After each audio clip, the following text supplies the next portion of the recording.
the way I'm saying is, by legalizing them, what you're gonna have is, instead of giving that money to mobsters, gang members, and all this stuff, instead of that drug money going to them, where they're gonna purchase more weapons, more drugs, and make the streets even more, I guess, dangerous, more criminal activity on them, the government could be selling you the drug, and that's gonna actually even increase our economy. Some drugs are gonna make crime go up. For example, cocaine. That makes you go all like crazied up. It's gonna make you want to kill people and do stuff. What about that? You're talking about legalizing drugs and how it's gonna stop crime. No, it's gonna make more crime. We're gonna have people stealing it from pharmacies. That's gonna make more crime. Now let's say, if I do drugs, I could either A, pay a drug dealer, which the money's gonna get invested in more crimes, or B, pay the government, which is gonna A, fix this economy that we're in as well. And think about it. That's the way it is. If it's legal, you don't want it as much. Well, making it illegal is what makes everybody want to do them. How is the government going to sell it when most of the drugs you can make on your own? Like, you can just grow marijuana. You can just grow crack cocaine and all that. Yes, well that's what I'm trying to say. As the government, they should make a business out of it. Yeah, I'm not saying let drugs be legal, like if you get caught in possession, okay, you don't get busted for them. What I'm trying to say is, make, like, not just medicinal drugs. I mean, if the government, if you have a receipt saying that you bought it from a medical office or whatever you want to call it, well that's cool, you can have that sack on you. If not, then you're buying it from a drug lord anyway, so the money's not getting invested in to my purpose I was saying anyways. But why buy when you can produce it? Why buy when you can produce it like in your backyard? That's what I'm trying to say. That drugs like that, because I mean, there's still going to be legal and illegal drugs. For example, right now there's legal marijuana, but you have to have a card for it, right? Keep it like that, but open it to all drugs and impose taxes on it, where the government's going to only benefit from it. Because I mean, there's a lot of drug users. There's a lot of drug users with cards. I would say it's a good idea, but it's going to be extremely hard to do. I'm not that too. Okay, so I think we should legalize medical marijuana because it has medicinal purposes.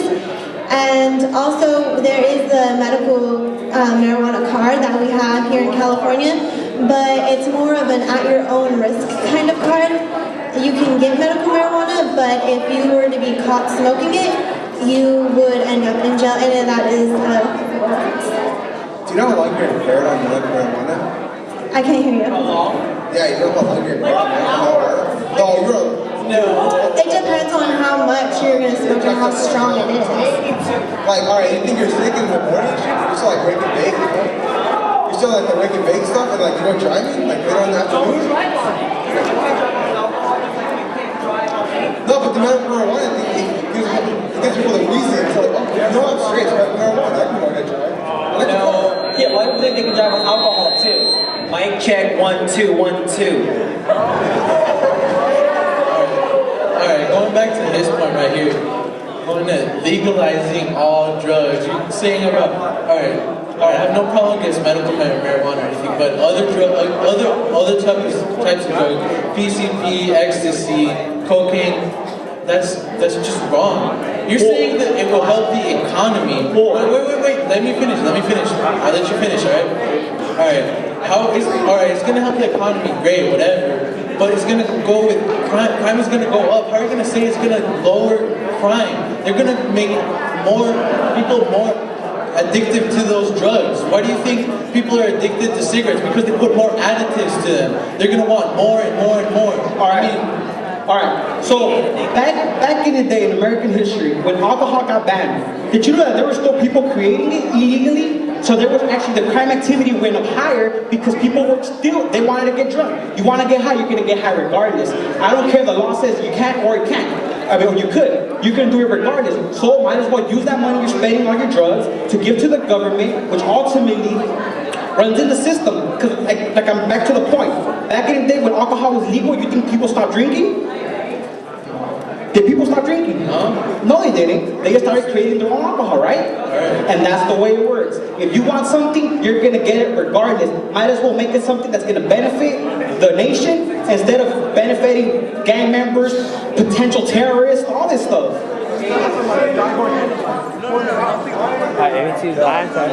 Okay, let me see the mic. Let me see the mic. Let me see the mic. Oh no, I'm pumping. All right. The debate, pretty intense. Wish you guys were out here as well. But listening is being a part of something. Saying no is still a choice. Wow, that's weird. But doing nothing is still something. That's weird too. We are, or at least my class, Mr. Fuentes' class, if you would, thank Mr. Wood, the eye in the sky up there. Mr. Wong, thank him up here. These gentlemen put a lot of time and effort into setting up these things for you all day, tomorrow as well. If you were bored, it's because you made it boring. You're boring, not us. You. Think about that. If you were bored, it's because you made it boring. I think it went well. On that note, Mr. Fuentes' class, back to class, back to class.